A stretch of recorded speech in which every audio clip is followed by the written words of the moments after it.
Hello students. कैसे हैं आप सभी? उम्मीद है आप बहुत अच्छे तरीके से होंगे। दोस्तों, पिछले कुछ समय एज स्टूडेंट्स मैं समझता हूं कि आप लोग के लिए काफी ओवरवेलमिंग टाइम रहा होगा। जो प्रोटेस्ट मूवमेंट्स की बात चल रही थी और जिसमें आई एम श्योर कि आप लोगों ने भी बढ़ चढ़ कर पार्टिसिपेट किया होगा। वो एक इम्पॉर्टेंट फेज है आप लोगों की लाइफ की, अगर आप चाहे मानो या ना मानो, but you have achieved something extra ordinary.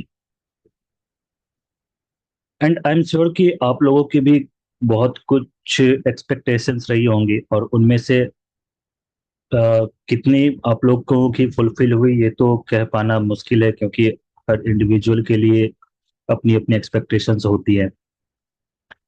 पर ओवरऑल देखें तो एजुकेशन सिस्टम के लिए ये एक पॉजिटिव साइन है, क्योंकि इसके बाद गवर्नमेंट में एक अकाउंटेबिलिटी आनी चाहिए।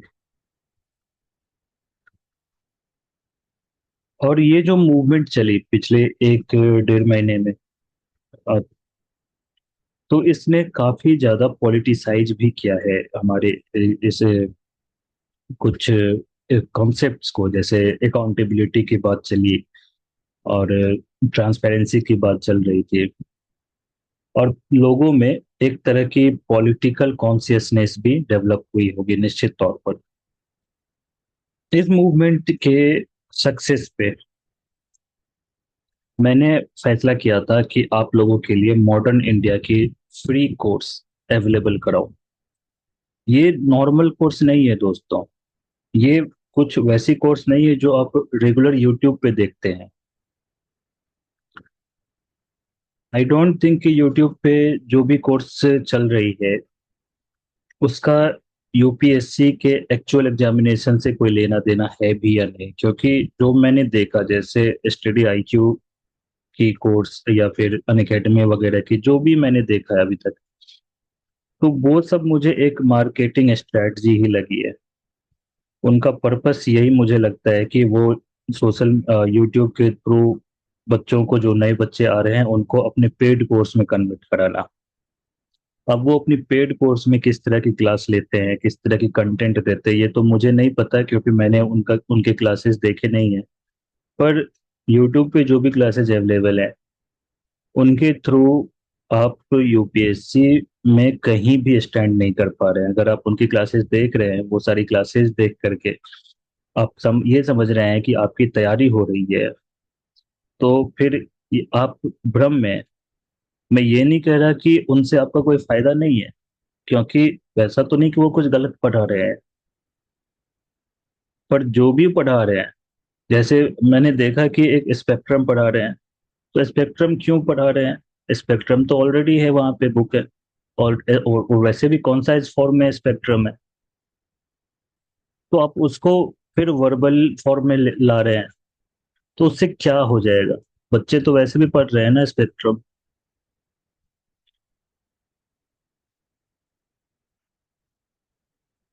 तो इससे नहीं होता है। यूपीएससी इस तरह से नहीं किया जाता है। यूपीएससी में जितनी आप पढ़ते हैं, जैसे अगर हम बांट करके देखें तो 50% ये है कि जो आप कंटेंट पढ़ रहे हैं, और 50% होती है कि जो आप सोच रहे हैं। जो भी आपने पढ़ा उसके ऊपर आपने कितना काम किया, आपने कितना सोचा, आपकी कितनी क्रिटिकल थिंकिंग डेवलप हुई।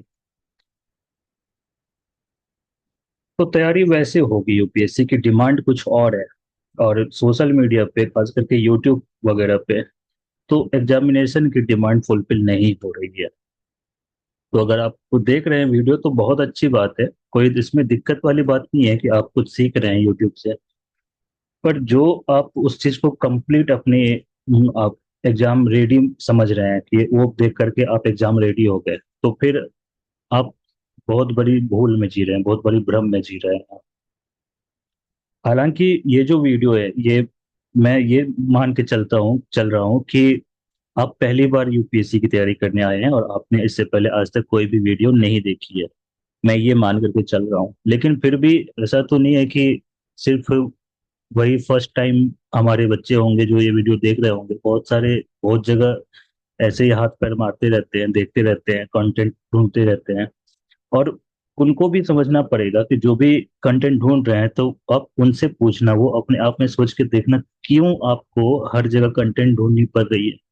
इसका मतलब है कि आप खुद ही सेटिस्फाई नहीं हो रहे हैं किसी भी चैनल पे, किसी भी कंटेंट से। और ये प्रॉब्लम जेन्युइन प्रॉब्लम है, ये सबके साथ है। और बहुत सारे बच्चे ऐसे हैं कि जो पेड क्लास नहीं ले पाएंगे। जब मैं तैयारी में था तो कोचिंग की फीस देख करके मैंने कभी सोचा ही नहीं कि मैं पेड क्लास लूंगा कभी। इसलिए ये मेरी भी रिस्पॉन्सिबिलिटी बनती है कि जो एग्जाम के लिए जरूरी है, उस तरह की, उस क्वालिटी की एजुकेशन,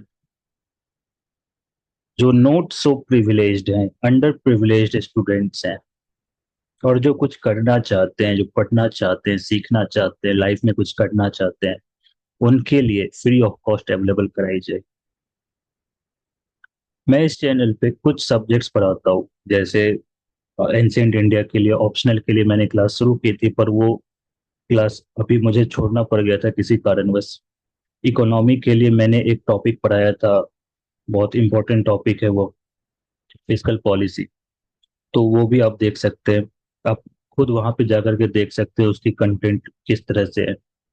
इकोनॉमी में मैं इन्फ्लेशन वाली टॉपिक भी पढ़ाऊंगा कुछ समय में। लेकिन अभी जो ये मूवमेंट चली थी पिछले कुछ समय में, तो उसमें मुझे मॉडर्न इंडिया की कुछ झलकियां नजर आई। और इसलिए मैंने सोचा कि, क्योंकि मैं तो हिस्ट्री पढ़ चुका हूँ, मैंने पढ़ा हुआ है हिस्ट्री, मैंने पेपर भी दिया हुआ है हिस्ट्री से ही, और मैं अभी कुछ समय से हिस्ट्री पढ़ा भी रहा हूँ, तो मुझे वहां पे क्लियरली दिखाई पड़ा। हिस्ट्री को, अपने आप को मैंने रिपीट करते हुए देखा। और ये ऐसे नहीं नहीं कहा गया है कि हिस्ट्री रिपीट्स इटसेल्फ। अगर आप हिस्ट्री पढ़ते हैं तो आप कभी ना कभी ये चीज जरूर महसूस करेंगे कि यस, हिस्ट्री रिपीट्स इटसेल्फ, किसी ना किसी फॉर्म में हिस्ट्री रिपीट करती है। जैसे कि एग्जांपल मैं दे रहा हूँ कि जब ये मूवमेंट चली थी तो बहुत कम पार्टिसिपेंट थे, बहुत ही कम पार्टिसिपेंट थे। लेकिन धीरे धीरे जब सोनम वांगचुक सर की हेल्थ अपडेट आ रही थी, और जब 7-8 किलो वजन उनकी कम हो गई थी, उसके बाद मीडिया पहुंचना शुरू हुआ। मीडिया के थ्रू फिर खबर बाहर आने लगी, और लोगों का सेंटिमेंट जुड़ना शुरू हो गया। और फाइनली जब 18 तारीख को उनको वहां से डिटेन कर लिया गया था, हालांकि लॉजिक तो ये दी गई थी कि हाई कोर्ट के आदेश के अनुसार उनको हेल्दी रखना, उनको अलाइव, जिंदा रखना, ये स्टेट की ड्यू रिस्पॉन्सिबिलिटी है। पर आप लोगों ने खुद देखा ही होगा, इसमें मैं क्या ही बात करूँ आगे। तो उसके बाद बच्चे, स्टूडेंट्स और बड़ी संख्या में कई कई सारे लोग प्रोटेस्ट साइट पे आए। और देखते देखते मूवमेंट इतनी बड़ी हो गई, इतनी बड़ी हो गई कि गवर्नमेंट इस चीज का अंदाजा नहीं लगा सकी। गवर्नमेंट खुद नहीं जान पाई, गवर्नमेंट खुद एस्टिमेट नहीं कर पाई कि जंतर मंतर पे 20 तारीख को इतनी भारी संख्या में भीड़ आएगी। That was extra ordinary. आप लोगों में भी कई सारे लोग होंगे जो इस मूवमेंट का पार्ट होंगे। कुछ लोग फिजिकली भी वहां प्रेजेंट होंगे, और बहुत सारे लोग इमोशनली, मेंटली इस मूवमेंट से इन्वॉल्व होंगे।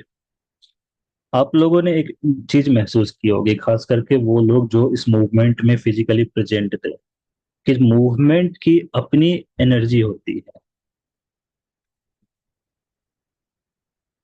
और जब आप किसी मूवमेंट से जुड़ते हैं, चाहे वो फिजिकली जुड़ रहे हैं या फिर इमोशनली, मेंटली, किसी भी तरीके से जुड़ रहे हैं, तो आपने ये भी नोटिस किया होगा कि मूवमेंट में एक नशा होता है।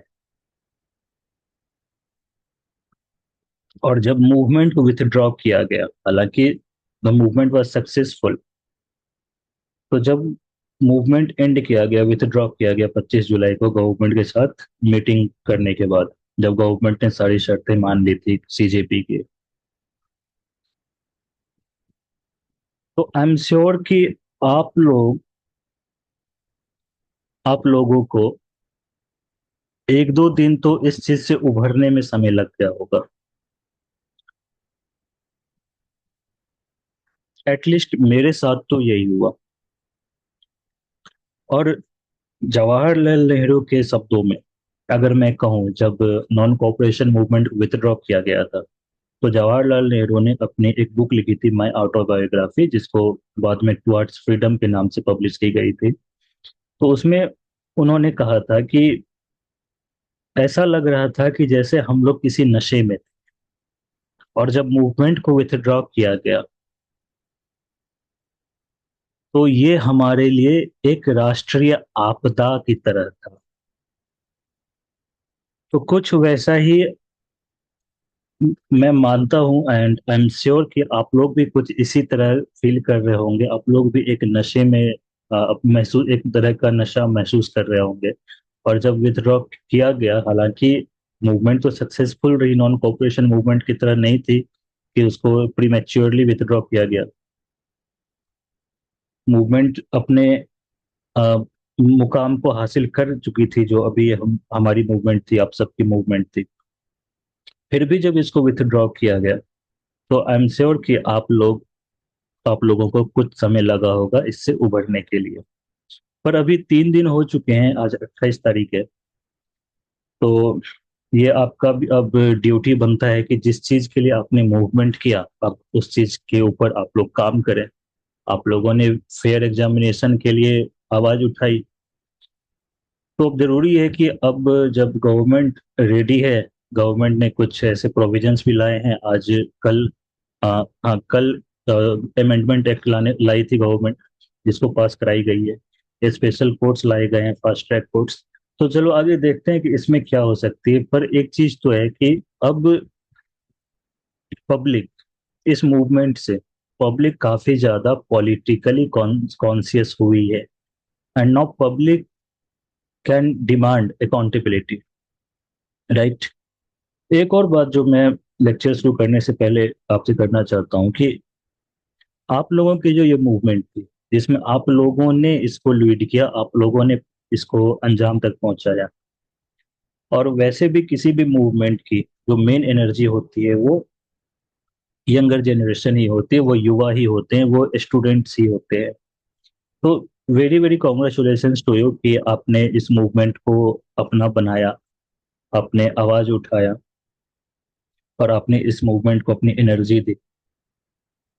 और सबसे खास बात यह है कि आप लोगों की तरफ से जो रिस्ट्रेन रखी गई, आप लोगों ने जो इस मूवमेंट को नॉन वायलेंट तरीके से चलाया, और काफी क्रिएटिव तरीके से, जो हमारे जेनजी हैं, तो उनकी तो क्रिएटिविटी की क्या ही बात करो। आप लोगों ने देखा ही होगा, इतने सारे इंस्टाग्राम वगैरह पे मीम्स बने हैं।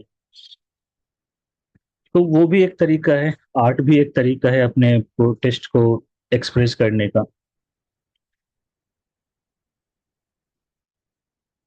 सो ये चीज देख करके जो आप लोगों ने रिस्ट्रेन दिखाया, आप लोगों प्रोवोक करने के बाद भी आप लोगों ने जो मूवमेंट को नॉन नॉन वायलेंस की तरफ, नॉन वायलेंट मूवमेंट के लिए ही एम्फेसाइज किया, तो ये देख करके लगता है कि हमारी democracy has truly matured now. हम अपने जब आसपास देखते हैं, बांग्लादेश में या नेपाल में, तो वहां भी मूवमेंट्स हुए, वहां रिवॉल्यूशंस हुए। और वो रिवॉल्यूशंस इतनी पीसफुल नहीं रही है। आप लोगों ने देखा हो कितनी वायलेंस हुई है, श्रीलंका में वायलेंस हुई है, बांग्लादेश में वायलेंस हुई है, नेपाल में वायलेंस हुई है। इंडिया में ऐसी कोई वायलेंस नहीं। हाँ, कुछ ऐसे एपिसोड्स देखने को मिले, जंतर मंतर पे भी कुछ पथराव हुई पुलिस के ऊपर, पुलिस ने भी जो ब्रूटलिटी दिखाई, तो आप लोगों ने देखा ही होगा उसके ऊपर। बिहार में कुछ इलाके ऐसे हैं, सिवान है, और जहानाबाद है। तो यहाँ पे कुछ वायलेंट एपिसोड्स हुई हैं। पर ये वायलेंट एपिसोड्स पूरे मूवमेंट को डिफाइन नहीं कर सकती। अब जैसे मान लो कि आप नॉन वे आप नॉन वेजिटेरियन, और आप कहीं ऐसी जगह गए, जैसे मान लो आप चले गए देवघर चले गए, किसी तीर्थ स्थल पे चले गए, और आप एक दो दिन नॉनवेज नहीं खा सके, तो ऐसा नहीं कह सकते ना कि आप वेजिटेरियन बन गए। आपकी अगर ओवरव्यू देखे, अगर आपकी ओवरलुक देखे, तो आप तो बाय नेचर आप नॉन वेजिटेरियन है। तो वैसे ही कुछ एपिसोड्स हुए हैं वायलेंस के, जिसको मना नहीं किया जा सकता, जिसको इग्नोर नहीं किया जा सकता। पर चूंकि मूवमेंट अपने कोर में, अपने नेचर में नॉन वायलेंट ही रही, so that explains, that indicates that our democracy has truly matured, and our people, our younger generations, have trust in the democratic institutions. So that is truly a remarkable thing that I have witnessed, that we have witnessed together in this movement. Now, everything is put aside. Now that these episodes have ended, protest has been withdrawn, and we are back to normal. It is our duty as a student to take care of our studies now. And since it has been 3 4 days, the movement has been withdrawn, and you must have overcome from the this intoxication of the movement and its hangover. Now it's time that you get involved into your studies. And since I have already told you कि इस movement में मुझे freedom movement की कुछ झलकियां मिली, और चूंकि मैं history, कुछ समय से हिस्ट्रीज पढ़ा रहा हूँ, और इससे पहले मैंने 4 साल हिस्ट्री को लेकर के ही पेपर दी हुई है यूपीएससी में, तो मुझे क्लियरली यहाँ पे फ्रीडम स्ट्रगल के कुछ एपिसोड्स मुझे यहाँ पे लाइव देखने को मिले। और मैं यही सोच रहा था कि अगर आप लोग भी इस हिस्ट्री को सही तरीके से पढ़े होते, तो क्या आप लोग भी इसी तरह से जो मैंने अनुभव किया, तो हो सकता है कि आप भी उसी तरह का कुछ अनुभव करते। इसलिए मैंने सोचा कि आप लोगों को मैं हिस्ट्री के, मॉडर्न इंडिया की जो कोर्स है, वो आप लोगों को फ्री में अवेलेबल करा सकूं।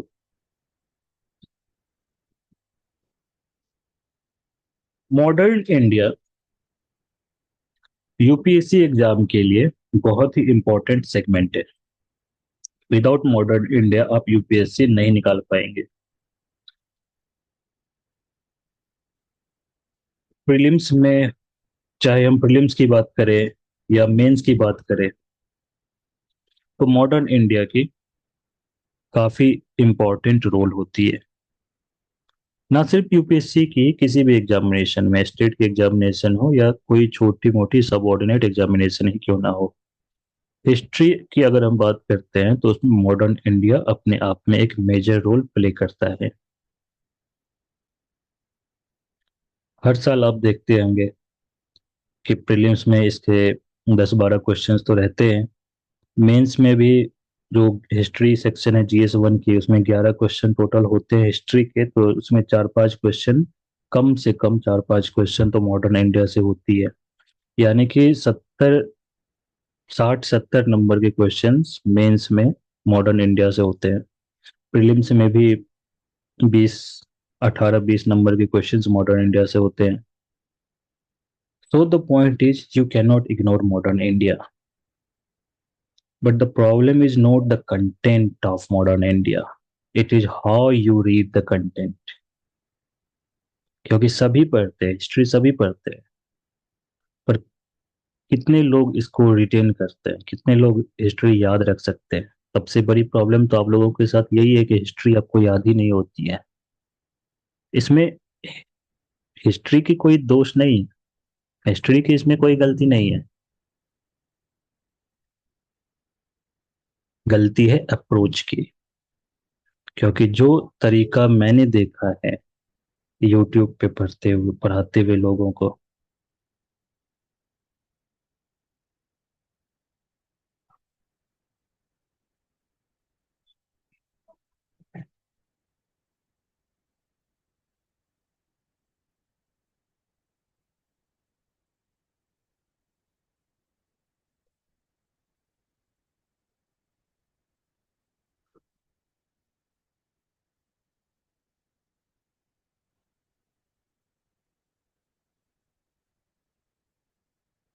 तो उस तरीके से you are bound to forget things.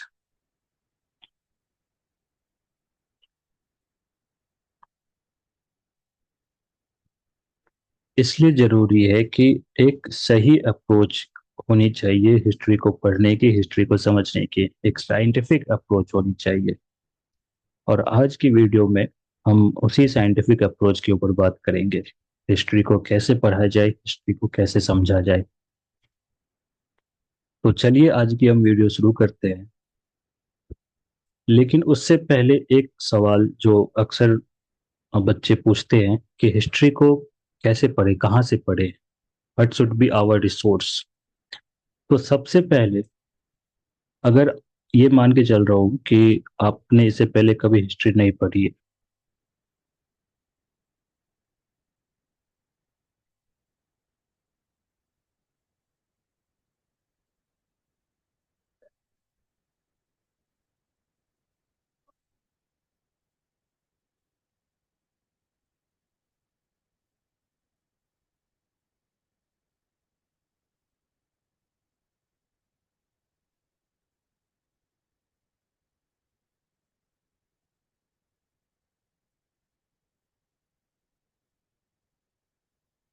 Modern India के लिए कई सारी किताबें हैं, कई सारे बुक्स हैं मार्केट में,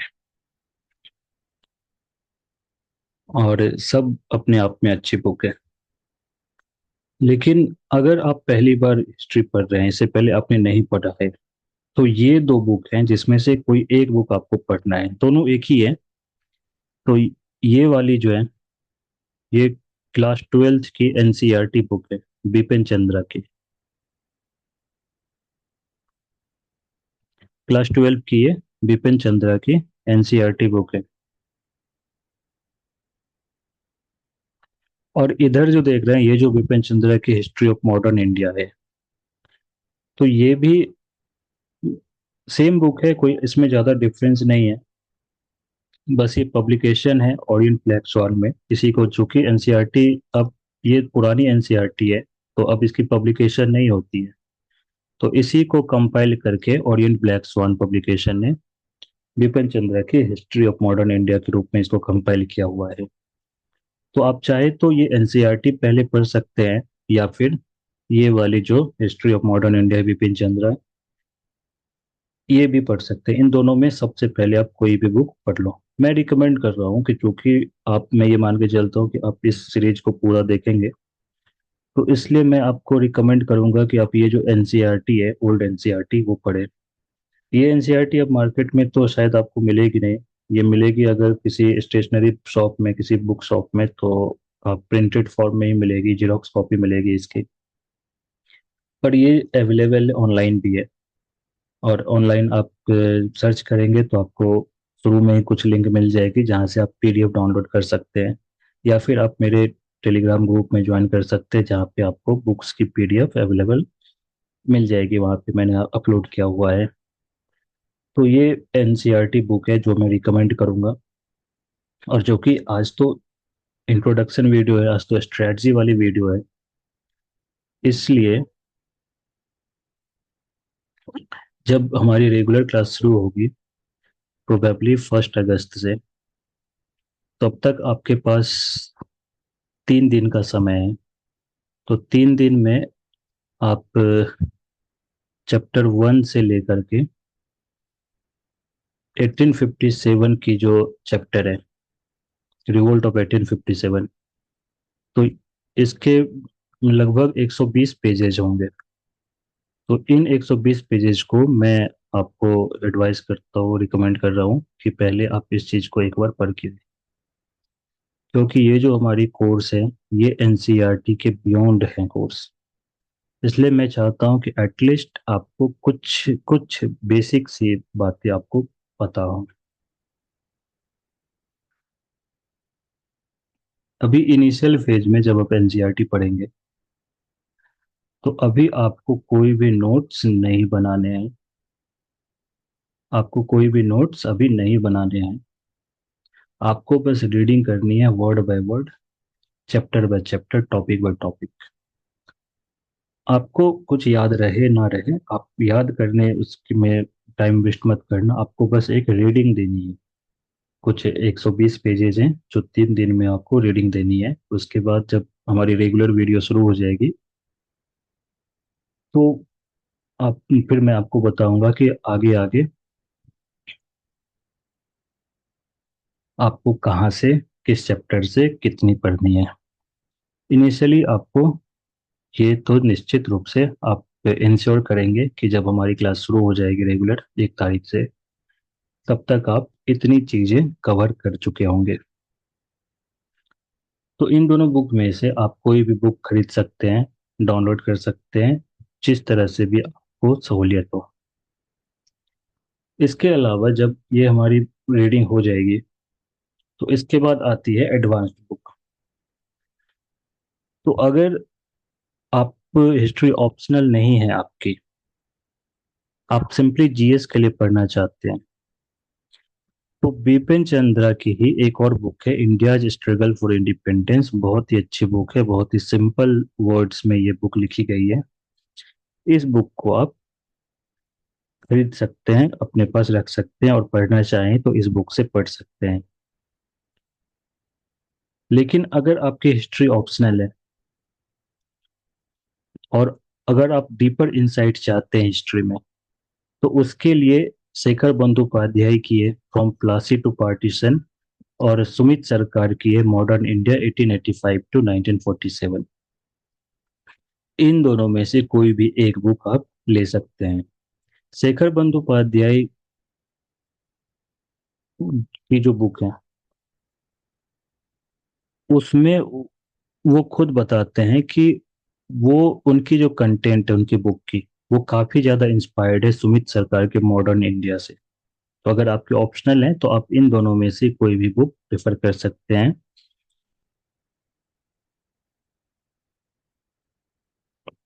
शेखर बंदोपाध्याय के साथ फायदा ये है कि ये डायरेक्ट किसी एविडेंस, किसी सोर्स के ऊपर काम इन्होंने नहीं किया हुआ है।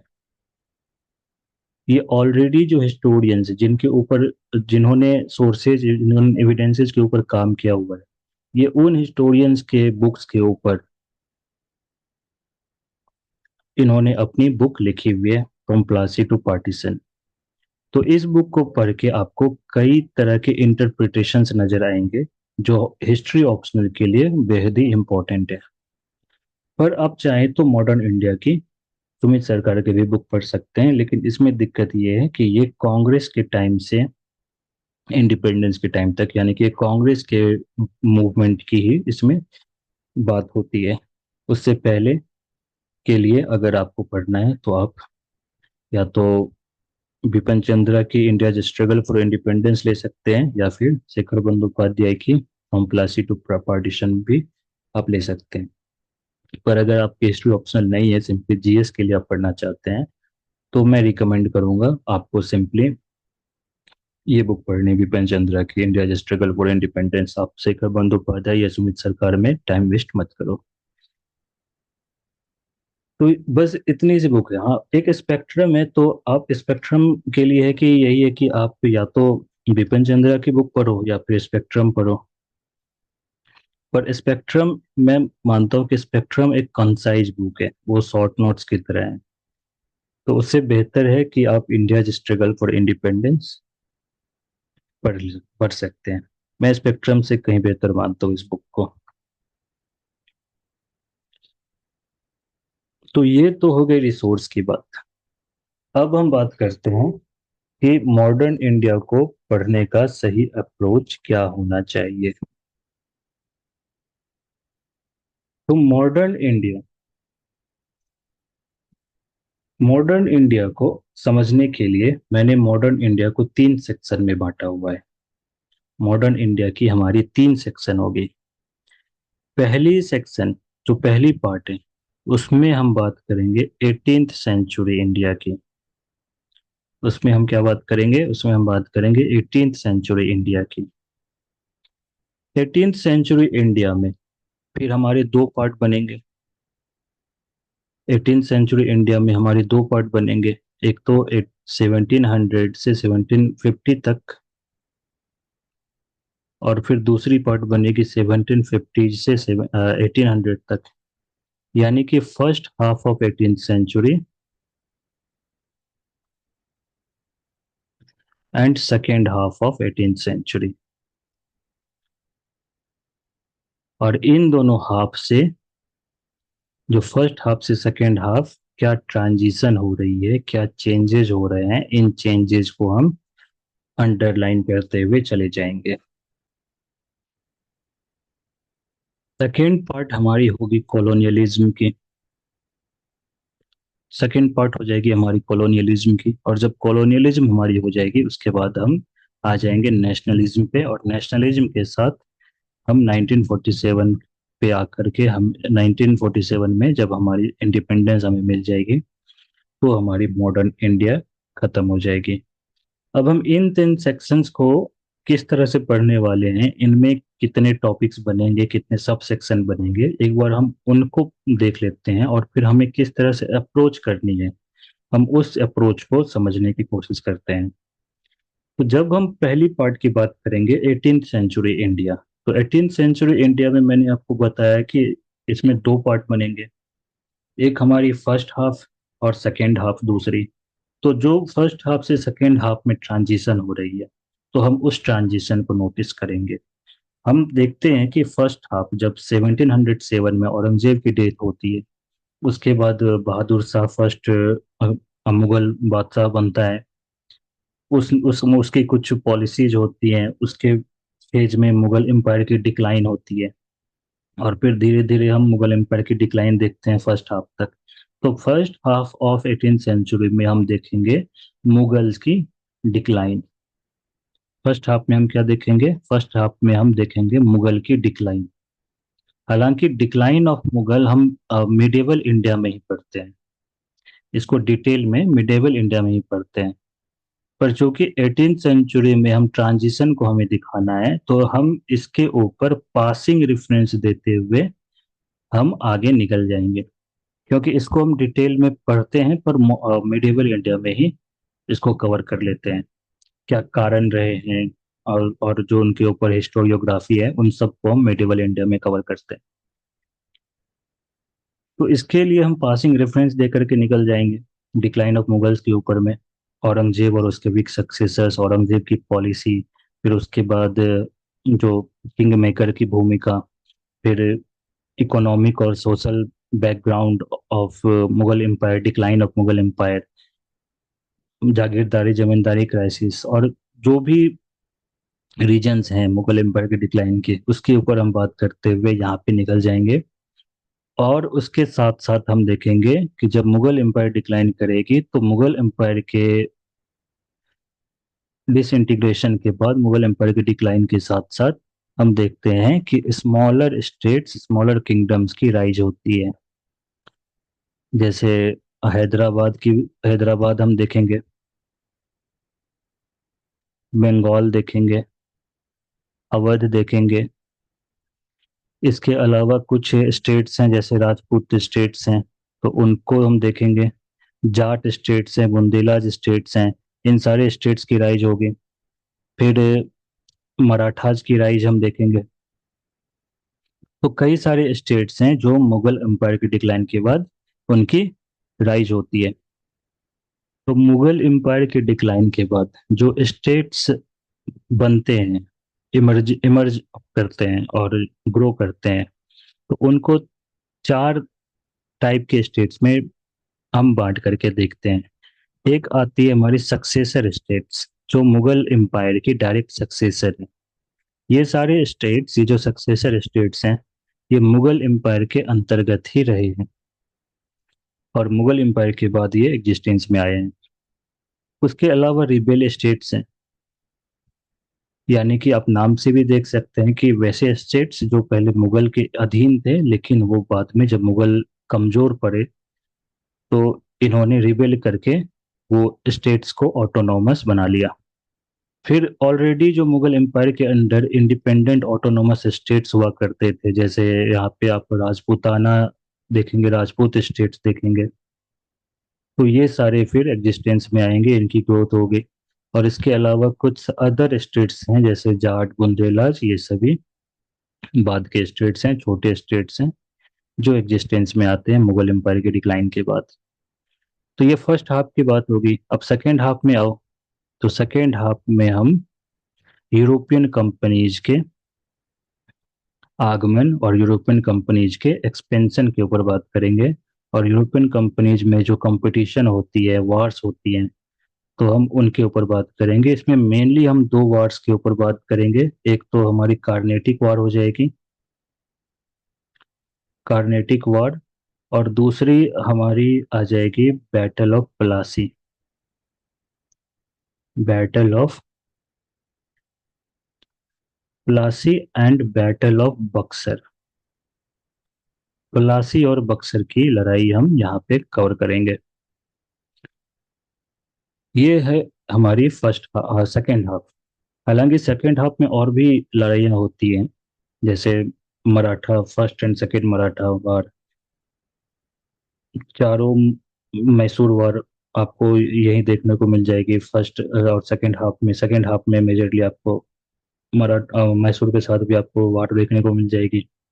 पर उन सब को हम अपने सेकेंड सेक्शन में पढ़ेंगे, कॉलोनियलिज्म में उसको कवर करेंगे। फर्स्ट पार्ट जो हमारी 18th सेंचुरी है, जिसमें फर्स्ट हाफ से सेकेंड हाफ की ट्रांजिशन देखेंगे, तो फर्स्ट हाफ में हम मुगल की डिक्लाइन और स्मॉलर स्टेट्स की राइज के बारे में पढ़ेंगे। और सेकेंड हाफ में यूरोपियन कंपनीज का आना, यूरोपियन कंपनीज की इंडियन स्टेट्स के साथ रिलेशन, उनके पॉलिटिकल और डोमेस्टिक क्षेत्रों में इंटरफेरेंस, और यूरोपियन कंपनीज की आपस में प्रतिस्पर्धा और लड़ाइयाँ देखेंगे। और फिर हम देखेंगे कि इनमें से जो फाइनली जो बैटलफील्ड, जो डिसाइडिंग वॉर होती है, वो फ्रेंच और ब्रिटिश के बीच कार्नेटिक वार्स के रूप में होती है।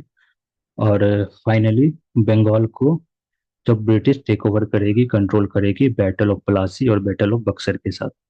तो ये हमारी 18th सेंचुरी वहाँ पे कवर हो जाएगी। इसके बाद हम आएंगे अपने सेकेंड पार्ट में, और सेकेंड पार्ट आएगी हमारी कॉलोनियलिज्म।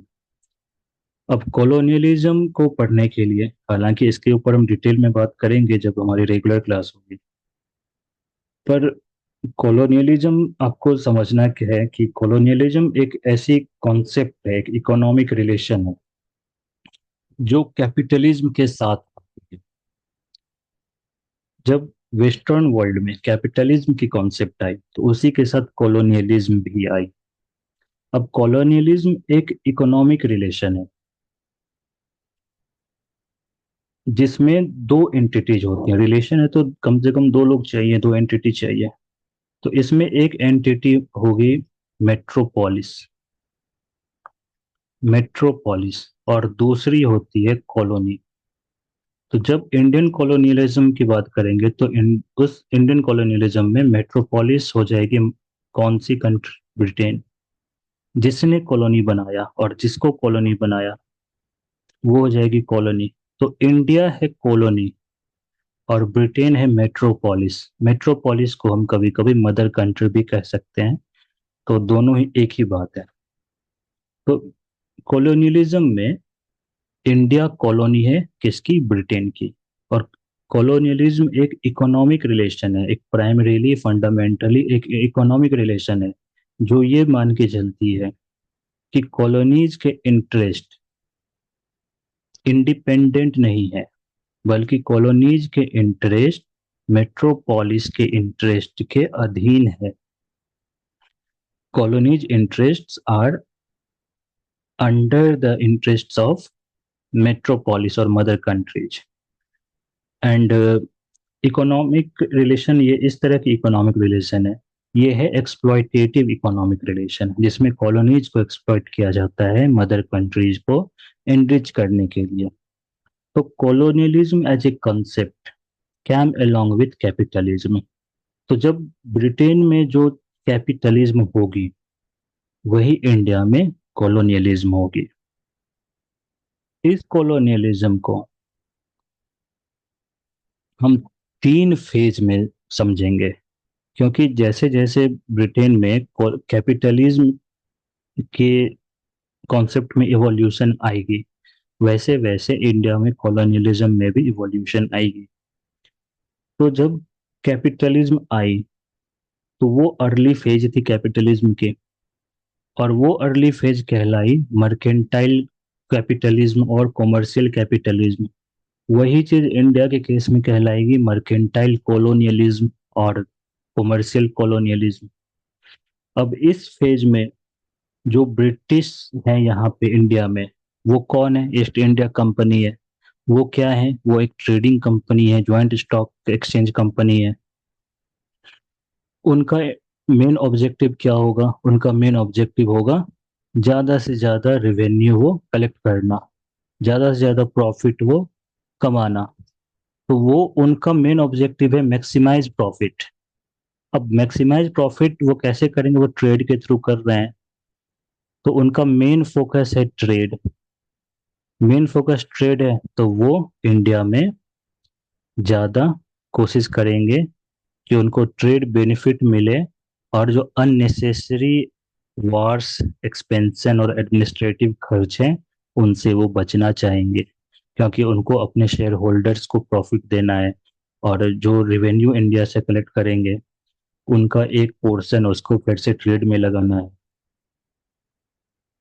तो ऑब्जेक्टिव इस फेज में, जब कॉमर्शियल फेज होगी कॉलोनियलिज्म की या कैपिटलिज्म की, कॉमर्शियल और मर्केंटाइल फेज, तो उसमें ब्रिटिश की ऑब्जेक्टिव होगी टू मैक्सिमाइज प्रॉफिट। अब उसके लिए पॉलिटिकल फील्ड में वो कुछ चेंज करेंगे, एडमिनिस्ट्रेशन में कुछ चेंज करेंगे, इकोनॉमिक के फील्ड में कुछ चेंज करेंगे, सोशल पॉलिसी कुछ लाएंगे, कल्चरल पॉलिसी कुछ होगी उनकी। तो जैसे जैसे उनकी ऑब्जेक्टिव बदलेगी, उनकी इंडिया में पॉलिसीज भी बदलेंगी। तो जब पहली फेज है मर्केंटाइल कॉलोनियलिज्म, तो यहाँ पे आपको ये बात समझ में आई कि यहाँ पर ब्रिटिश की ऑब्जेक्टिव क्या है? प्रॉफिट को मैक्सिमाइज करना। प्रॉफिट को मैक्सिमाइज करने के लिए उनकी फिर हम देखेंगे कि पॉलिटिकल पॉलिसी कैसी है, एडमिनिस्ट्रेटिव पॉलिसी कैसी है, इकोनॉमिक पॉलिसी कैसी है, सोशल पॉलिसी कैसी है, कल्चरल पॉलिसी कैसी है। तो इन सेक्शंस में हम कॉलोनियलिज्म को समझने की कोशिश करेंगे। तो सबसे पहले जब हम पॉलिटिकल डायमेंशन देखेंगे या पॉलिटिकल पॉलिसी देखेंगे, तो पॉलिटी दो पॉलिटी में हम दो चीज देखेंगे। एक तो हम देखेंगे कि पॉलिटिकल एक्सपेंशन, और दूसरी एडमिनिस्ट्रेशन। पॉलिटिकल एक्सपेंशन और एडमिनिस्ट्रेशन। तो फर्स्ट फेज में जब हम मर्केंटाइल कॉलोनियलिज्म की बात करेंगे, जहाँ पे ब्रिटिश की पॉलिसी, ब्रिटिश की ऑब्जेक्टिव है कि प्रॉफिट मैक्सिमाइज करना, तो वो चाहेंगे कि कम से कम लड़ाई हो, कम से कम लड़ाई हो। तो सब तो पॉलिटिकल डायमेंशन या पॉलिटिकल पॉलिसी में हम देखेंगे कि उनका एम क्या है। वो पॉलिटिकल कंट्रोल चाहेंगे विथ मिनिमम कॉस्ट। वो कम से कम खर्च पे उनको पॉलिटिकल कंट्रोल हो। इसके लिए वो वार्स और कंक्वेस्ट पे ज्यादा फोकस नहीं करेंगे। वो चाहेंगे कि जितनी कम लड़ाई झगड़े हो उतनी कम करें, क्योंकि उनको फिर यहाँ पे लड़ाई झगड़े में, लड़ाई करने में, कंक्वेस्ट करने में खर्च आएंगे। तो वो इस एक्स्ट्रा खर्च से बचना चाहेंगे। वो चाहेंगे पॉलिटिकल कंट्रोल हो, पर विथ मिनिमम कॉस्ट। इसलिए वो कम से कम लड़ाई करेंगे। वे वहीं लड़ाई करेंगे जहां पे उनको ट्रेड में फायदा होने वाला है, जैसे मराठास के साथ। और खास करके वो लड़ेंगे मैसूर के साथ, क्योंकि ये दोनों कोस्टल रीजन को अपने अंडर कर लिए थे, और कोस्टल रीजन्स बहुत ही इंपॉर्टेंट रीजन होती है ट्रेड के लिए। अब देखो इसी टाइम में वो 1757 में बंगाल को के ऊपर कैप्चर करते हैं। 1764 में वो बैटल ऑफ बक्सर लड़ते हैं, इलाहाबाद की ट्रीटी होती है, जिसके बाद बंगाल वाली कोस्टल रीजन उनके अंडर हो जाती है। तो इनिशियली ब्रिटिश जो भी लड़ाई लड़ेंगे वो अपने ट्रेड प्रिविलेज को सिक्योर करने के लिए लड़ेंगे, अदरवाइज वो लड़ाई करने से दूर रहेंगे, कोशिश करेंगे कि वो कम से कम लड़ाई करे और ज्यादा से ज्यादा मुनाफा कमाए। इस पीरियड में अगर लड़ाई नहीं करेंगे तो पॉलिटिकल कंट्रोल कैसे करेंगे? तो इस पीरियड में आप देखेंगे कि ब्रिटिश की जो पॉलिसी है वो है रिंग फेंस पॉलिसी। फिर यहीं पे हम देखेंगे subsidiary alliance treaty. Subsidiary alliance treaty की शुरुआत भी हम यहीं पे देखते हैं। इनके ऊपर हम डिटेल में आगे बात करेंगे। So what was the main objective? To maximize profit. And to maximize profit, what were their political policy? Their political policy was maximum control with minimum cost. So they will try not to involve in wars and conquests. They will do limited wars and conquests. Now administrative policy, चूंकि वो चाहते नहीं कि administration में involve हो, administration में involve होंगे तो उनको फिर एडमिनिस्ट्रेटिव कॉस्ट लगेगा, खर्च लगेगा, तो एडमिनिस्ट्रेशन में कोई नई सुधार नहीं करेंगे। वो मुगल की जो एडमिनिस्ट्रेटिव स्ट्रक्चर है उसी एडमिनिस्ट्रेटिव स्ट्रक्चर को अडॉप्ट कर लेंगे। इनफैक्ट जब ईस्ट इंडिया कंपनी की रूल आप देखेंगे शुरुआत में, तो जो पोस्ट मुगल पीरियड में थी वही पोस्ट आप इनिशियल पीरियड में देखेंगे ईस्ट इंडिया कंपनी के रूल में, सेम पोस्ट। बस एक फील्ड में सुधार करेंगे, वो रिवेन्यू के फील्ड में, क्योंकि उनको पैसे से मतलब है। वो चाहेंगे कि ज्यादा से ज्यादा रिवेन्यू उनके फेवर में हो, और इंडिया से उनको क्या करना है, ड्रेन ऑफ वेल्थ करना है। इंडिया की रिवेन्यू एक्चुअली क्या है कि जब ब्रिटिश यहाँ से व्यापार कर रहे थे तो इंडिया से वो कुछ मर्चेंडाइज ले जा रहे हैं, गुड्स ले जा रहे हैं, और बदले में इंडिया को ऐसा कुछ जरूरत नहीं है किसी बाहरी गुड्स की। India was self sufficient. तो बदले में इंडिया में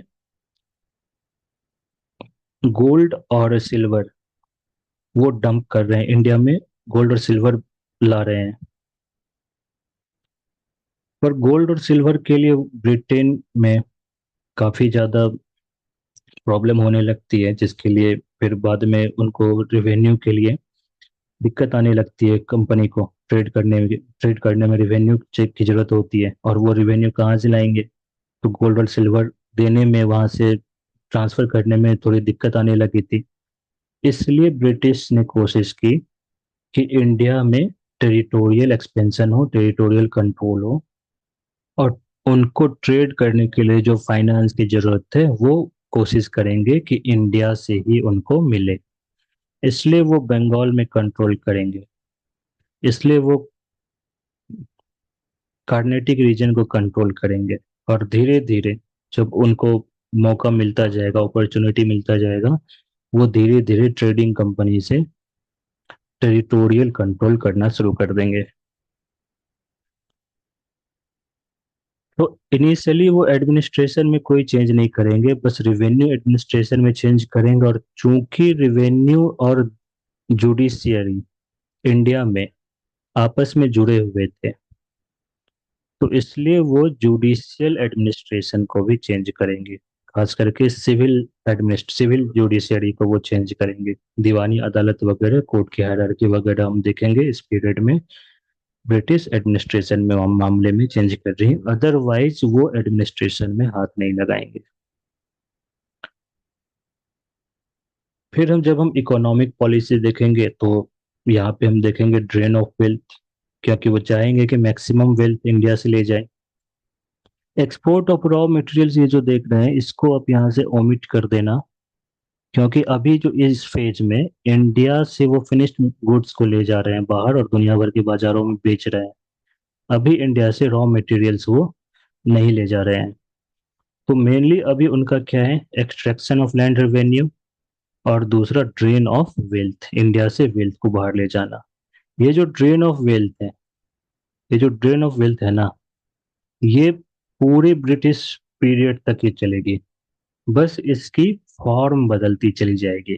जो अभी रिवेन्यू के फॉर्म में वो लूट के ले जा रहे हैं, बाद में वो उनका तरीका बदल जाएगा, पर ड्रेन ऑफ वेल्थ चलता रहेगा। तो इकोनॉमिक डायमेंशन में हमेशा इकोनॉमिक पॉलिसी वो उनकी हमेशा ऐसी रहेगी कि इंडिया से वो ज़्यादा से ज़्यादा रेवेन्यू को एक्सट्रैक्ट करके ब्रिटेन ले जाए। सो ड्रेन ऑफ वेल्थ उनकी बहुत बड़ी इकोनॉमिक पॉलिसी है, जिसको एक्सपोज किया दादा भाई नौरोजी ने। तो ये उनकी इकोनॉमिक डायमेंशन है यहाँ। सोशल पॉलिसी उनकी कैसी होगी? तो सोशल पॉलिसी में वो चाहेंगे कि कोई किसी तरह की इंटरफेरेंस ना हो। जो इंडिया की रिलीजन है, इंडिया की कस्टम है, वो वैसे ही मेंटेन हो। क्योंकि वो नहीं चाहेंगे कि वो इंडिया की सोसाइटी में इंटरफेयर करे, सोशल फील्ड में इंटरफेयर करे। सबसे पहले उनको एडमिनिस्ट्रेटिव खर्च से बचना है। दूसरी कि वो नहीं चाहेंगे कि इस फेज में, इनिशियल फेज में, उनके अगेंस्ट कोई भी सोसाइटी की या गवर्नमेंट की किसी तरह की परेशानी हो, या उसके अगेंस्ट कोई प्रोटेस्ट हो जाए। तो सोसाइटी में भी वो इनिशियल फेज में, मर्केंटाइल फेज में, किसी तरह की हस्तक्षेप नहीं करेंगे। कल्चरल फील्ड में, कल्चरल डायमेंशन अगर हम देखें मर्केंटाइल फेज में, तो वो इस समय जो उनकी पॉलिसी है वो है ओरिएंटलिज्म की। ओरिएंटलिज्म का मतलब है कि जो ईस्टर्न कल्चर्स हैं, ईस्टर्न कल्चर में ईरान भी आ जाएगी और इंडिया भी आ जाएगी। तो चूंकि हम इंडिया की बात कर रहे हैं, तो ओरिएंटलिज्म में हम कंसिडर करेंगे इंडिया की। तो ओरिएंटलिज्म की वो पॉलिसी रखेंगे, और ओरिएंटलिज्म का मतलब है कि वो कहेंगे कि जो इंडियंस हैं, तो इंडियंस के ट्रेडिशंस और कल्चर ब्रिटिश से अलग जरूर है, पर उससे कम नहीं है। तो वो एक्सप्लोर करेंगे इंडिया में इंडिया की कल्चर को। इस फेज में इसलिए आप देखेंगे कि कई सारे ट्रांसलेशन वर्क्स होंगे, आर्कियोलॉजिकल सर्वे ऑफ इंडिया की एस्टेब्लिशमेंट होगी, पुराने एंशियंट और medieval Sanskrit and Persian texts को इंग्लिश में ट्रांसलेट किया जाएगा। वे कहेंगे कि Indian should be governed according to their own customs. उसके लिए वे कैलकाटा मदरसा बनाएंगे, संस्कृत कॉलेज बनाएंगे। फिर सिविल सर्विस को ट्रेन करने के लिए भी एक कॉलेज वो बनाते हैं, फोर्ट विलियम कॉलेज बनाते हैं। तो वो इंडिया के ट्रेडिशन और कल्चर को महान बताएंगे। ये उनकी हो जाएगी ब्रिटिश की पॉलिसीज मर्केंटाइल फेज में, 1757 से 1813 तक। अब 1813 तक आते आते ब्रिटेन में इंडस्ट्रियल रिवॉल्यूशन आ चुकी है। नई तरह के कैपिटलिस्ट्स इमर्ज कर रहे हैं। कैपिटलिज्म में भी चेंज आ रही है। जो पहले व्यापारी वर्ग हुआ करते थे, वो अब इंडस्ट्रियलिस्ट्स बन चुके हैं। इंडस्ट्रियलिस्ट बन गए हैं, तो उनको अब चाहिए, उनके इंडस्ट्रीज के लिए रॉ मटेरियल्स चाहिए। तो जो पहले इंडिया से फिनिश्ड गुड्स ले जा करके बेचते थे, अब वो इंडिया से रॉ मटेरियल्स ले जाएंगे। फिर रॉ मटेरियल से वो कुछ अपने ब्रिटिश फैक्ट्री मेड गुड्स बनाएंगे, उन गुड्स को वो फिर भारत के बाजार और दुनिया के बाजारों में बेचेंगे। तो अब जो सेकेंड फेज आएगी कैपिटलिज्म की, वो है इंडस्ट्रियल फेज। और जो कैपिटलिज्म है वही कॉलोनियलिज्म है। तो कॉलोनियलिज्म की जो सेकेंड फेज आती है, वो सेकेंड फेज आएगी 1813 से 1857 तक, इंडस्ट्रियल फेज। अब इस इंडस्ट्रियल फेज में ऑब्जेक्टिव ब्रिटिश की चेंज हो गई। ऑब्जेक्टिव अब क्या है कि इंडिया से रॉ मटेरियल्स को ले जाना ब्रिटिश फैक्ट्रीज के लिए, और जो ब्रिटिश फैक्ट्रीज में फाइनल गुड्स बनेंगे, उन गुड्स को इंडिया और दुनिया भर के बाजारों में बेचना। तो इंडिया को ब्रिटिश गुड्स के बाजार के रूप में डेवलप करना, और साथ में इंडिया से रॉ मटेरियल्स को ले जाना। तो इसके लिए आप देखो कि फिर ब्रिटिश की पॉलिसी में चेंज आएगी। तो इस तो ब्रिटिश की पॉलिसी में जो पहले जो पॉलिटिकल पॉलिसी थी जिसमें वो मिनिमम वार चाहते थे, अब वो चाहेंगे कि ज्यादा से ज्यादा टेरिटोरीज उनके कंट्रोल में आ जाए। तो अब वो यहाँ पे वार करेंगे। तो यहाँ पे कई तरह के वार आपको देखने को मिलेंगे। इसलिए वो चाहेंगे कि टेरिटोरीज पर उनका डायरेक्ट कंट्रोल हो। अब डायरेक्ट कंट्रोल कैसे, तो उसके लिए आइडियोलॉजी चाहिए उनके लिए। ऐसा तो नहीं कि उनको भी जवाब देना पड़ता था ब्रिटिश पार्लियामेंट में या और भी जगहों पर। तो वो कहेंगे कि वो आइडियोलॉजी लाएंगे डॉक्ट्राइन ऑफ लैप्स, यानी कि एक तरह का बहाना, लेजिटिमेसी, टेरिटोरियल कॉन्क्वेस्ट के लिए legitimacy, doctrine of lapse, mall administration के थ्रू वो अब कंट्रोल में करते हैं। क्योंकि अवध के जो नवाब थे, भले वो एफिशिएंट ना हो, लेकिन वो विदाउट हेयर तो नहीं थे। तो विदाउट हेयर जो नहीं थे, बिना अपने वंश के नहीं थे, उनके बच्चे थे, अपने बच्चे थे, लेकिन फिर भी उनको डिपोज किया। किस बेसिस पे? डॉक्ट्राइन ऑफ लैप्स के बेसिस पे नहीं कर सकते थे, तो उनको किया माल एडमिनिस्ट्रेशन के बेसिस पे, मिस एडमिनिस्ट्रेशन के बेसिस पे, कुशासन के बेसिस पे।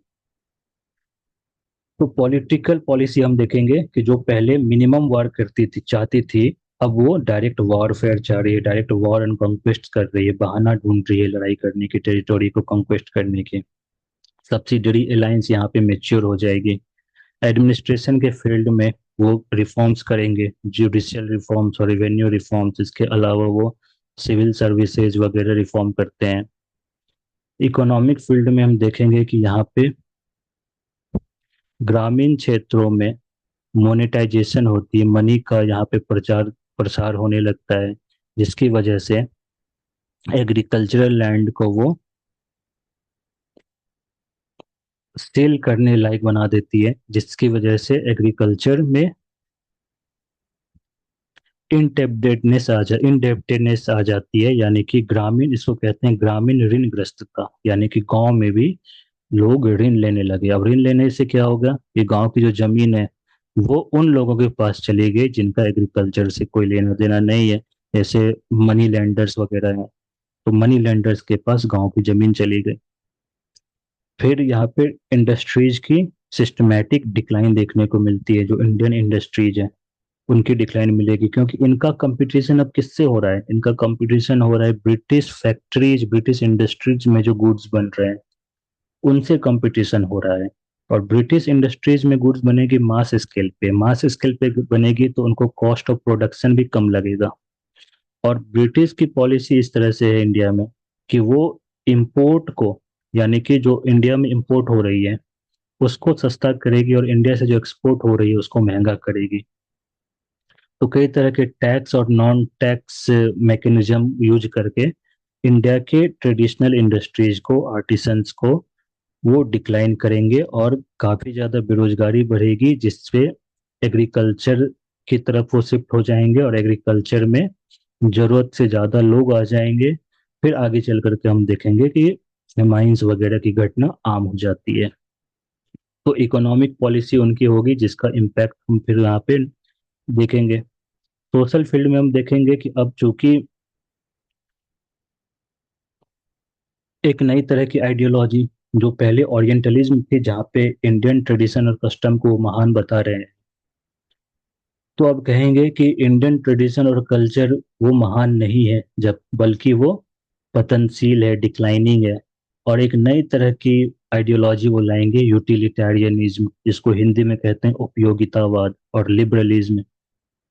फिर यहीं पे इवेंजेलिकलिज्म देखेंगे, जिसमें क्रिश्चियन मिशनरीज का इंडिया में आने का रास्ता वो क्लियर कर देंगे।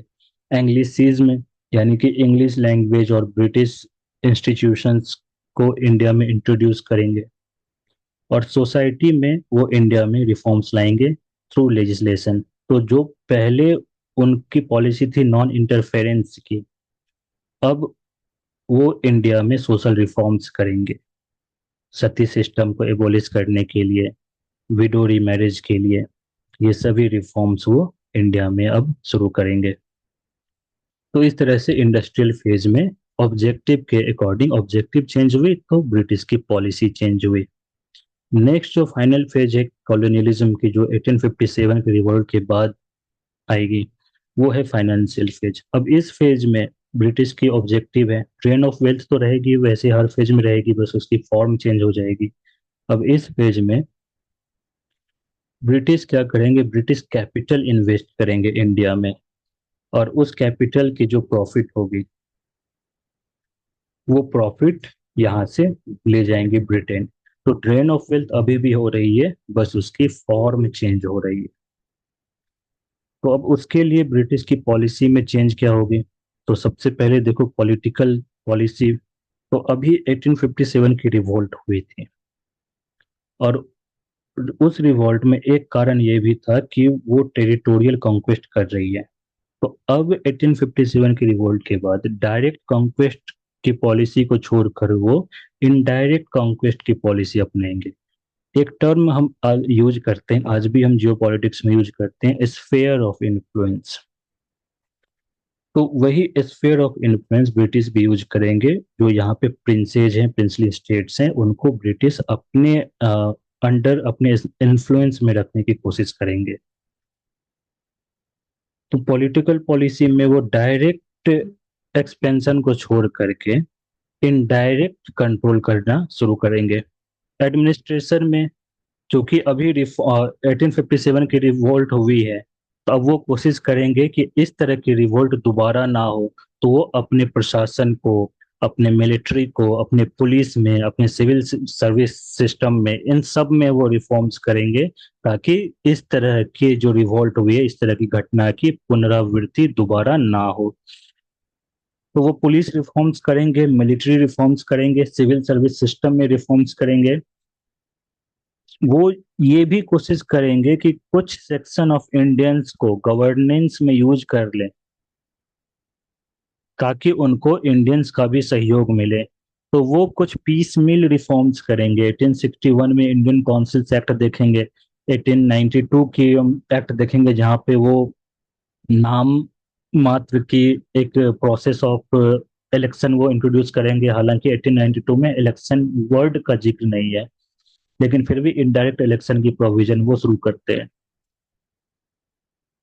सोशल पॉलिसी में, क्योंकि 1857 की जब हम रिवोल्ट के बारे में पढ़ेंगे, तो सोशल, जब सोसाइटी में वो इंटरफेयर कर रहे थे, तो इनका भी बहुत बड़ा प्रतिक्रिया हुआ था। ये जो 1857 की रिवोल्ट है, वो सोशल रिफॉर्म्स की वजह भी उसमें एक वजह थी। तो अब वो कहें, कोशिश करेंगे कि वो इस तरह की रिवोल्ट ना करें, तो मतलब इस तरह की रिवोल्ट ना हो। तो वो सोशल फील्ड में इंटरफेयर करना छोड़ देंगे। तो जो उन्होंने प्रोग्रेसिव नीति दिखाई थी सोसाइटी को इम्प्रूव करने की, तो उस तरह की अब वो कोई भी काम नहीं करेंगे। कल्चरल पॉलिसी में 1857 के बाद से, तो जो रेशियल है, डिस्क्रिमिनेशन है, तो वो रेशियल डिस्क्रिमिनेशन हमें देखने को मिलने लगती है कल्चरल पॉलिसी में। तो ये जो कॉलोनियलिज्म है, तो ये तीन फेज में हम इसको पढ़ेंगे।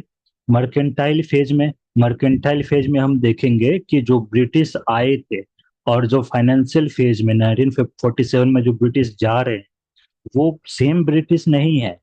उन ब्रिटिश में भी चेंज आई है, उनकी भी इवोल्यूशन हुई है। और उनकी इवोल्यूशन हम देखेंगे कॉलोनियलिज्म के तीन फेजेस में, मर्केंटाइल फेज में, इंडस्ट्रियल फेज में, फाइनेंशियल फेज में। तीनों फेज में हम देखेंगे कि ब्रिटिश की ऑब्जेक्टिव जैसी थी, उसी ऑब्जेक्टिव को फुलफिल करने के लिए ब्रिटिश की पॉलिसी वो इस तरह से इंट्रोड्यूस करेंगे। Political policy, administrative policy, social policy, economic policy और कल्चरल पॉलिसी। सेम सेक्शन, हम same part political, administrative, economic, social और कल्चरल इंडस्ट्रियल फेज में हम देखेंगे। उस हिसाब से उनकी ऑब्जेक्टिव कैसी होगी, और ऑब्जेक्टिव के लिए उनकी पॉलिसी किस तरह से वो चेंज कर रहे हैं, हम उसको फिर यहाँ पे समझ लेंगे। सिमिलरली हम फाइनेंशियल फेज में भी सेम चीज, हम पॉलिटिकल, इकोनॉमिक, सोशल और कल्चरल पॉलिसी में किस तरह से चेंज आ रही है, और अब किस तरह से ऑब्जेक्टिव बदल रही है, और उस ऑब्जेक्टिव के लिए किस तरह से चेंज आ रही है, तो हम उस चीज को भी यहाँ पे समझ लेंगे। तो हमारे लिए ये चीजें आसान हो जाएगी। तो ये हमारी हो जाएगी कॉलोनियलिज्म यहाँ पे खत्म। लेकिन कॉलोनियलिज्म के बाद हमारी थर्ड पार्ट है नेशनलिज्म। अब नेशनलिज्म में भी हम हमारे पास एक फॉर्मूला है। हम उस फॉर्मूला से ही नेशनलिज्म को भी समझने की कोशिश करेंगे, और ये फॉर्मूला बहुत आसान है। जब हम इसको पढ़ेंगे, इसको समझेंगे, जब डिटेल में हमारे रेगुलर क्लास होगी, तो आपको समझ में आएगी ये कितनी आसान चीज है। पर अभी मैं आपको यहाँ पे समझाने की कोशिश करता हूँ कि हम किस तरह से हमारी कोर्स चलेगी। तो थर्ड पार्ट है नेशनलिज्म। अब नेशनलिज्म जब हम शुरू करेंगे तो सबसे पहले मैं आपको नेशनलिज्म के मीनिंग को समझाऊंगा। फिर नेशनलिज्म की कॉन्सेप्ट कहाँ से आई। यूरोपियन कॉन्सेप्ट है, जैसे 10th क्लास की एनसीईआरटी बुक है, उसमें rise of nationalism in Europe एक चैप्टर है। तो नेशनलिज्म की कॉन्सेप्ट यूरोप में आई, पर जो यूरोप में नेशनलिज्म थी और जो इंडिया में नेशनलिज्म आई, उन दोनों में काफी ज्यादा डिफरेंसेस है। यूरोप की नेशनलिज्म अलग है, और इंडिया में जो कॉन्सेप्ट नेशनलिज्म की आई, वो नेशनलिज्म की कॉन्सेप्ट अलग है। तो हम उस चीज को समझने की कोशिश करेंगे, नेशनलिज्म की इमरजेंस कहाँ हुई, और उस किस तरह से नेशनलिज्म की फ्लो हुई, और जब नेशनलिज्म कॉलोनीज में आई तो वो किस फॉर्म में आई। तो जब इंडिया में नेशनलिज्म आई, तो हम नेशनलिज्म को चार सेक्शन में बांट करके देखेंगे। नेशनलिज्म में हम पढ़ेंगे नेशनल स्ट्रगल, यानी कि स्ट्रगल फॉर इंडिपेंडेंस को भी हम नेशनलिज्म के अंदर ही डील करेंगे। तो सबसे पहले जो नेशनलिज्म है, तो वो हम देखते हैं कि ब्रिटिश पॉलिसीज के अगेंस्ट जो रिबेलियन और रिवोल्ट्स होती हैं, पीजेंट्स और ट्राइबल्स की, तो उसको हम अर्लीस्ट रेसिस्टेंस के फॉर्म में देखते हैं। अर्लीस्ट फॉर्म ऑफ नेशनलिज्म देखते हैं, और इसको हम कहते हैं प्रोटो नेशनलिज्म। इनको हम कहते हैं प्रोटो नेशनलिज्म, क्योंकि नेशनलिज्म ये पूरी तरह से नेशनलिज्म नहीं है। नेशनलिज्म क्या होती है? नेशनलिज्म एक एक आइडिया है, एक आइडियोलॉजी है, एक फीलिंग है, that we belong to the same nation. तो अभी इस तरह की आइडिया नहीं हुई है कि अलग अलग पीजेंट हैं अलग अलग जगहों के, वो ये ऐसा नहीं मानते कि वो एक इंडियन नेशन से बिलोंग करते हैं। वे लोकल ग्रीवांस के लिए रिवोल्ट करते हैं, और जब उनकी ग्रीवांस खत्म हो जाती है तो वो रिवोल्ट भी खत्म हो जाती है। तो ऐसा नहीं होगा कि पंजाब के किसान बंगाल के किसान के लिए रिवोल्ट करेंगे, या बंगाल के किसान तमिलनाडु के किसान के लिए रिवोल्ट करेंगे। पर चूंकि ये अर्लीस्ट फॉर्म ऑफ रेसिस्टेंस है, इसलिए हम इसको नेशनलिज्म के टॉपिक के अंडर कवर करते हैं। पर चूंकि ये नेशनलिज्म भी नहीं है, तो इसको हम प्रोटो नेशनलिज्म कहते हैं। आद्य राष्ट्रवाद के नाम से हम इसको जानते हैं। उसके बाद जो नेशनलिज्म है, जो एक कॉमन बिलोंगिंग की हम बात करें नेशनलिज्म की, तो वो हमें सबसे पहले कल्चरल नेशनलिज्म के फॉर्म में दिखेगी। और यही कल्चरल नेशनलिज्म है जिसको हम सोशियो रिलीजियस रिफॉर्म मूवमेंट्स के रूप में पढ़ते हैं। अब ये सोशियो रिलीजियस रिफॉर्म मूवमेंट्स, आपके मन में एक सवाल आएगा कि ये तो रिफॉर्म मूवमेंट्स हैं, ये तो सामाजिक और धार्मिक रिफॉर्म मूवमेंट है, सोशो रिलीजियस है, तो इसको हम नेशनलिज्म से कैसे देखें? ये कैसे हमें सेम नेशन से बिलोंग करने वाली बात यहाँ पे हमें नजर आती है? तो इसके ऊपर भी हम डिस्कस करेंगे, इसको भी हम समझेंगे कि क्यों इसको हम नेशनलिज्म कहते हैं, अर्ली फॉर्म ऑफ नेशनलिज्म ये क्यों है। फिर थर्ड पार्ट है कांग्रेस मूवमेंट। तो कांग्रेस मूवमेंट भी जब हम पढ़ेंगे, तो कांग्रेस मूवमेंट को हम तीन पार्ट में बांट करके देखेंगे। सबसे पहले है मॉडरेट फेज, जो 1885 से 1905 तक चली। एक्सट्रीमिस्ट फेज है, जो 1905 से 1919 तक चली। और फाइनली गांधीयन फेज है, जो 1919 से 1947 तक चली।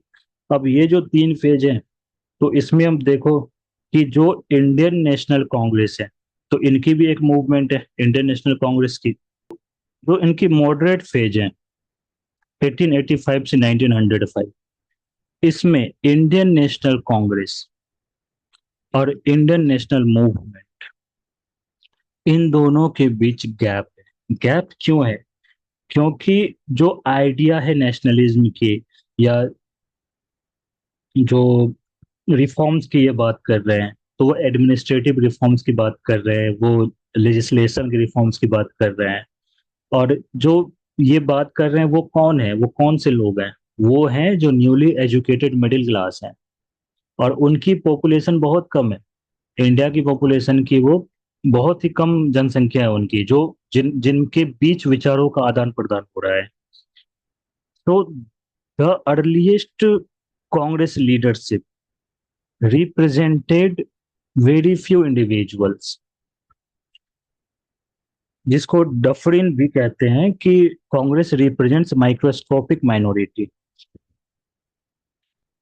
तो अभी जो मॉडरेट फेज है, तो उसमें नेशनल मूवमेंट की सोशल बेस बहुत ही कम है। एक मुट्ठी भर इंडिविजुअल्स हैं जो अपने हित की बात कर रहे हैं, वो लेजिस्लेटिव रिफॉर्म्स की बात कर रहे हैं, वो रिप्रेजेंटेशन की बात कर रहे हैं। इसलिए इंडियन नेशनल मूवमेंट और इंडियन नेशनल कांग्रेस के बीच इनिशियल फेज में गैप बहुत ज्यादा हमें नजर आती है। वही जब 1905 से 1919 तक एक्सट्रीमिस्ट फेज है कांग्रेस की, तो उस एक्सट्रीमिस्ट फेज में हम देखेंगे कि मूवमेंट का सोशल बेस काफी थोड़ा सा बड़ा हुआ है, थोड़ा सा बढ़ा है। और भी second generation of educated middle class इस मूवमेंट से आते हैं। पर दिक्कत अभी इस फेज में भी ये है कि हालांकि एक्सट्रीमिस्ट फेज मॉडरेट फेज से थोड़ी बड़ी है, इनका दायरा थोड़ा बड़ा है। जैसे मॉडरेट फेज में ये जो नेशनल मूवमेंट है, तो ये प्रेसिडेंसी टाउन्स तक ही लिमिटेड है। लेकिन एक्सट्रीमिस्ट फेज में ये नए नए टाउन्स में भी है, नए सिटीज टाउन्स में भी इन मूवमेंट्स का प्रसार हुआ। पर दिक्कत अभी ये है कि एक्सट्रीमिस्ट फेज में भी मूवमेंट सिर्फ शहर तक ही है, गांव तक मूवमेंट नहीं पहुंची है।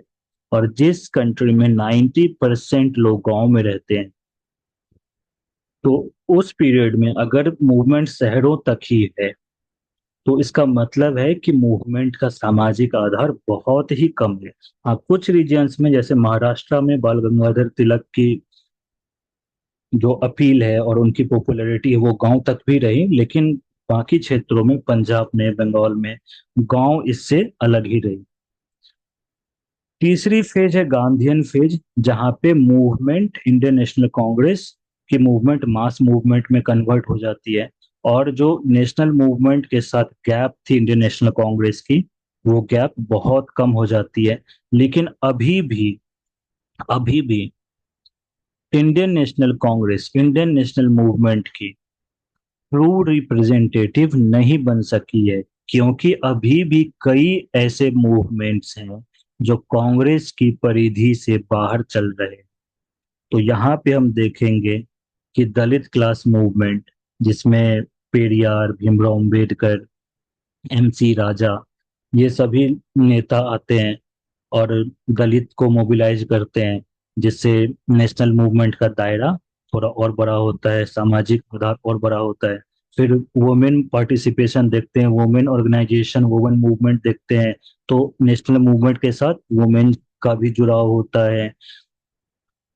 मुस्लिम की जो बात है, तो मुस्लिम का थोड़ा लव हेट रिलेशन रहा है, और अल्टीमेटली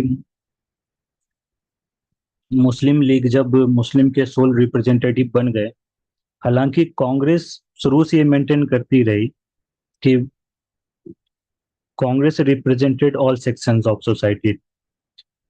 पर आगे चलकर के हम देखेंगे कि मुस्लिम लीग भी एक इम्पोर्टेंट फोर्स बन करके आती है और मुस्लिम मासेस को मोबिलाइज करती है। तो मुस्लिम मूवमेंट भी, मुस्लिम लीग की भी मूवमेंट रही है। फिर रिवॉल्यूशनरीज की हम बात करेंगे, तो वो भी कांग्रेस की परिधि से बाहर ही रही है। फिर वर्किंग क्लास मूवमेंट है, तो वर्किंग क्लास मूवमेंट भी कांग्रेस के परिधि से आ, बाहर भी रही है, कांग्रेस के साथ भी रही है। तो पर इनके बारे में हम डिटेल में आगे चल करके हम पढ़ेंगे। तो कहने का मतलब है कि जब मॉडरेट फेज थी, तो उसमें इंडियन नेशनल कांग्रेस और इंडियन नेशनल मूवमेंट के बीच दूरी बहुत ज्यादा थी। वो दूरी थोड़ी कम हुई एक्सट्रीमिस्ट फेज में, और वो जो गैप थी वो और भी ज्यादा कम हुई गांधीयन फेज में। लेकिन किसी भी फेज में Indian national Congress, Indian national movement में हम ओवरलैप देख नहीं सकते, नहीं देखते हैं। और कई ऐसे मूवमेंट्स हैं जो कांग्रेस की परिधि से बाहर रहे हैं। तो ये चीज हम यहाँ पे इस चीज को समझेंगे। फिर फाइनली इसमें हम देखेंगे मेनी वॉइसेस ऑफ नेशन। तो ये चीज मैंने आपको बताया अभी कि जो कांग्रेस के परिधि से बाहर मूवमेंट चल रहे थे, तो हम उनको देखेंगे। और इन सब को कांग्रेस कैसे कोशिश करेगी कि अपनी सरकमफ्रेंस के अंदर लाए, अपने मूवमेंट के अंदर लाए, जिससे कांग्रेस का भी सामाजिक आधार बढ़ा बड़ा हो और नेशनल मूवमेंट का भी सामाजिक आधार बड़ा हो। तो इसके ऊपर भी हम डिटेल में बात करेंगे। अब एक और चीज है कि यहाँ पे आपको समझाना है था कि जब हम नेशनलिज्म की बात करते हैं, तो नेशनलिज्म इमर्ज हुई एक स्ट्रांग फोर्स के रूप में ब्रिटिश के अगेंस्ट। नेशनलिज्म ब्रिटिश के अगेंस्ट एक स्ट्रांग फोर्स के रूप में इमर्ज हुई। एक फ्रेश पेज में आपको मैं कोशिश कर समझाने की।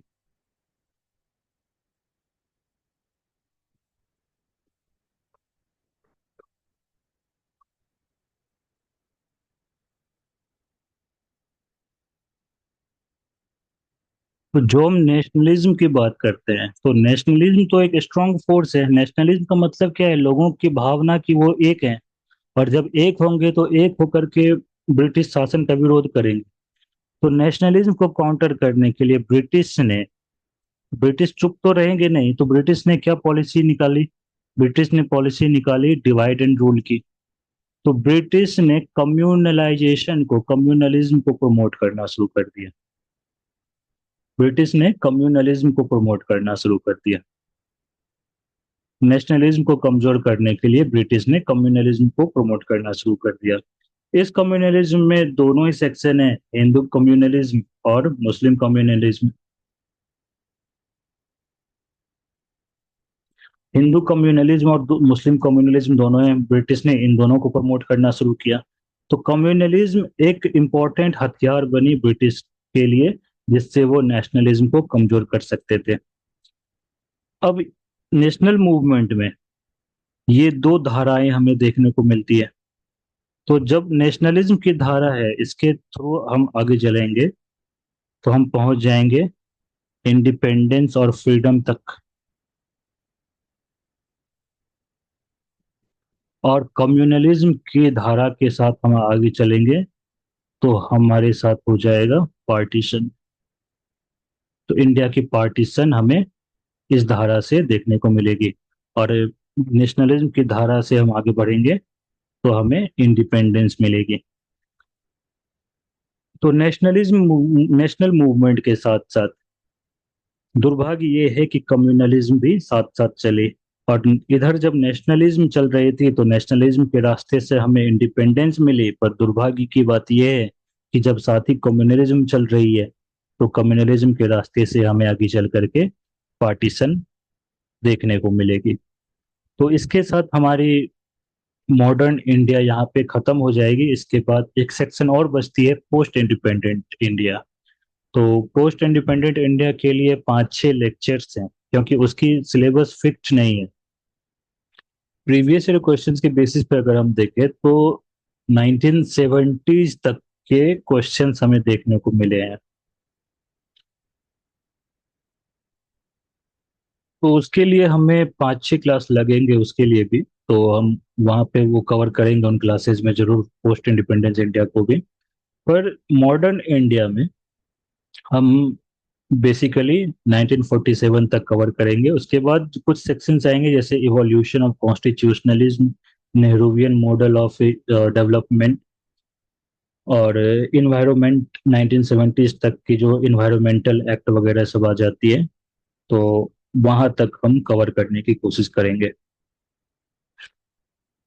तो ये तरीका है जिसके साथ अगर आप चलते हैं तो ना सिर्फ हिस्ट्री आपके लिए आसान होगी, आपके लिए समझना भी आसान होगा, बल्कि आपको याद रखना भी आसान होगा। अगर आप इस स्ट्रक्चर को समझ गए, इस कॉलोनियलिज्म वाली स्ट्रक्चर को समझ गए, तो आपको कहीं भी कोई भी एक्ट में क्या प्रोविजंस हैं, कौन से गवर्नर जनरल हैं, वो कब वार करेंगे, किस समय ट्रीटी करेंगे, तो ये सब आपके सामने एक आइडिया रहेगी कि हाँ चलो यहाँ से यहाँ तक की फेज है जिसमें पॉसिबिलिटी बनती है कि ये वार करेंगे, यहाँ से यहाँ फेज है जिसके लिए पॉसिबिलिटी बनती है कि अब वार नहीं करेंगे, कॉन्क्वेस्ट नहीं करेंगे, और इनडायरेक्ट इन्फ्लुएंस के थ्रू वो कोशिश करेंगे टेरिटोरीज को अपने कंट्रोल में रखने की। तो अगर ये स्ट्रक्चर आपको समझ में आ जाती है तो निश्चित रूप से मॉडर्न हिस्ट्री आपके लिए बहुत आसान बन जाएगी। और इसी मॉडल के साथ, इसी स्ट्रक्चर के साथ हम हमारी कोर्स को आगे बढ़ाएंगे। और जैसे जैसे हम इस कोर्स में आगे चलेंगे आपको समझ में आ जाएगी कि ये कितनी आसान चीज थी, कितने कितना आसान तरीका था हिस्ट्री को पढ़ने का। और this is the most scientific way to study history. So उम्मीद है कि ये वीडियो आपके बहुत काम आई होगी, आपको बहुत कुछ सीखने को मिला होगा, और मैं आपको कन्विंस कर सका होऊंगा कि हिस्ट्री बहुत ही आसान सब्जेक्ट है। अब दिक्कत ये आती है कि आप कहते हैं कि हिस्ट्री में फैक्ट्स हैं, तो फैक्ट्स कहाँ नहीं है? पॉलिटी में फैक्ट्स नहीं है क्या? पॉलिटी में भी आपको कितने सारे आर्टिकल्स, कितने सारे अमेंडमेंट्स, कितने सारे कोर्ट केसेज याद रखने पड़ते हैं। तो बस वैसे ही है। और जिसको आप हिस्ट्री में फैक्ट्स कहते हैं वो फैक्ट्स क्या है? एग्जाम्पल्स हैं। आप स्ट्रक्चर जान लो, स्ट्रक्चर समझ लो, और फिर एग्जाम्पल्स को उन स्ट्रक्चर्स के अंदर फिट करो।